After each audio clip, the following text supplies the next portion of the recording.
Wow. Yeah, wow, right? Wow. Lots of wows. So much wow. Tons of wow. Wow everywhere. In the seats, in the aisles, all over the screen. Wow. My goodness.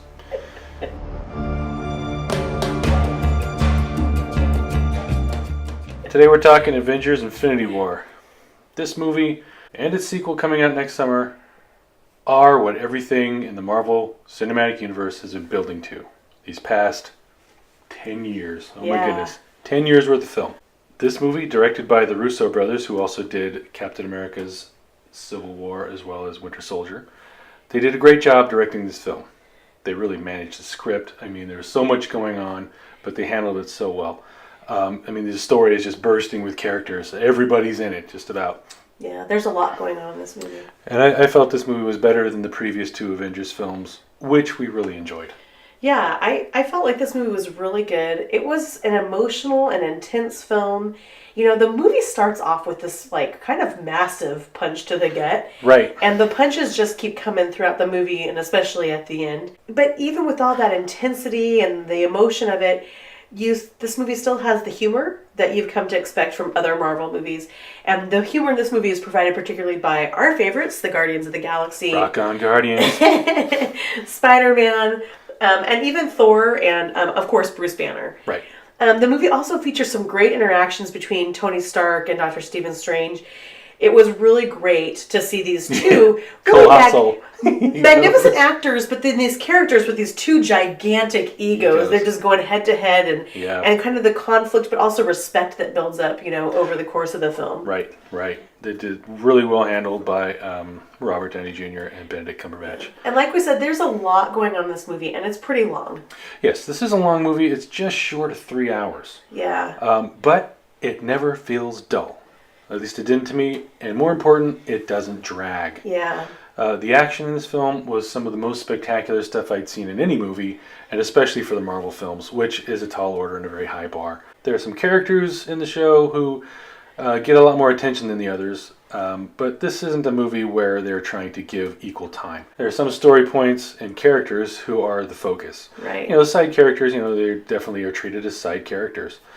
But there are also a couple of major characters that aren't given much to do. So, right. But I feel like by doing that, though, like, there might be some disappointment from some people watching this movie that some of their favorite characters maybe don't get as much screen time or as much dialogue as they like. Right. But by doing it that way, they avoid the kind of bloat, I think, that a lot of movies like this suffer from, where there's too many characters. Right. It's like they really picked where they were going to put their focus, where the story, what the main storylines were going to be and who was going to be involved in those things, and really just ran with that throughout the movie. Oh yeah, I think they had to do that because if they didn't, and trying to give everybody equal billing, this movie would be 5 hours long easy. Right.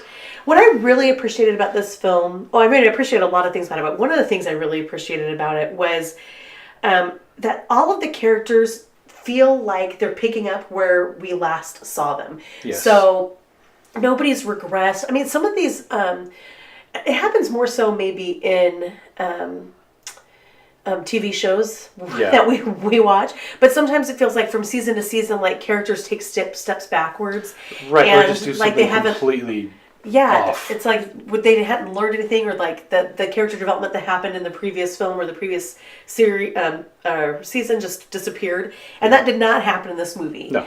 You know that the Thor that you're getting is the Thor that you saw at the end of Thor Ragnarok, and right. And Tony Stark is the Tony Stark that you saw at the end of Spider-Man: Homecoming, right? It's like they all have progressed. They're building on the progression that the characters have already made throughout the course of the previous films, and I really appreciated that. Right, it felt like everything was really leading up to this moment in the previous movies in the Marvel Universe. Speaking of leading up to, Thanos. Thanos in this film is a great villain. This movie finally gives you insight into Thanos and his motivations. Before that he's been kind of shadowy, scary figure in the background of the previous films, seems like a murderous, cruel brute. But now you see him as the truly menacing, calculating villain he really is. He's someone who is so sure he is right and is willing to do anything to get what he believes is the right outcome. Not just for himself, but for everyone. Right. The whole universe. Right. That's what was really interesting. Like Thanos, what you've seen of him before in these movies is really just like, that he wants these stones, that he obviously has a lot of power because he's, manipulating other powerful beings to do his will and stuff like that. But you don't really know why. You don't really get why he wants these Infinity Stones. You kind of just think, oh, he just wants to control the universe. And in this movie, the true reasons behind... Right, all the machinations come full circle. Finally come to light, and it's different than what I was expecting. And in fact, overall, my impression of the movie as I was sitting there was that it was really unexpected.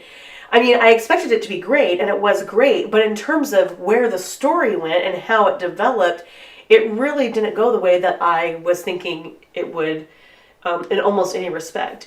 And by the end of the movie, I was kind of shocked. I was really shocked at how the movie ended up and where it went.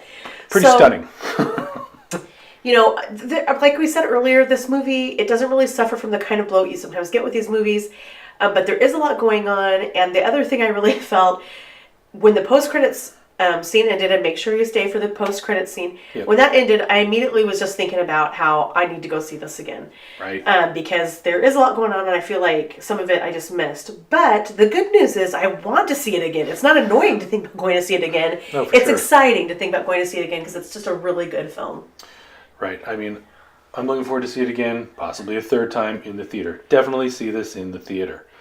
I was very excited to see this. I mean, anticipation, just waiting to get through the stupid trailers before the movie starts. It's like, I've seen them all. I want to see the movie. I want to see this movie. My only real disappointment, honestly, is I have to wait a whole nother year to see the next one. And that sucks. Overall, I give this movie 6 Infinity Stones. We're going to just go right to 6. This was a great show. It's like turning it up to 11. You give it about 5 stars, you give it the 6. That's right. I turned it up to 6. It was a really fun movie. Really intense, funny, just cool, visually stunning, action-packed, great characters you know and love. I mean, see it. Go see it. If you like the other Marvel movies, you are going to love this movie. I think so. So now, Josh, you're doing this. This picture, this artwork for Avengers Infinity War that's almost as ambitious and epic as the film itself.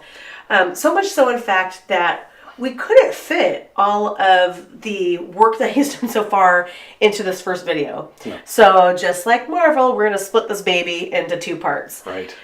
Josh and I are going to be seeing the movie again, and we'll be doing a more in-depth spoiler review before too long. And that review, that video, will feature the airbrush and color pencil phases of Josh creating this picture, and you'll get to see the beautiful final product that is before us. So thank you so much for joining us for this edition of Drawing Conclusions. You know what to do. Like, comment, share, subscribe. Later. And remember, when you see this, wow.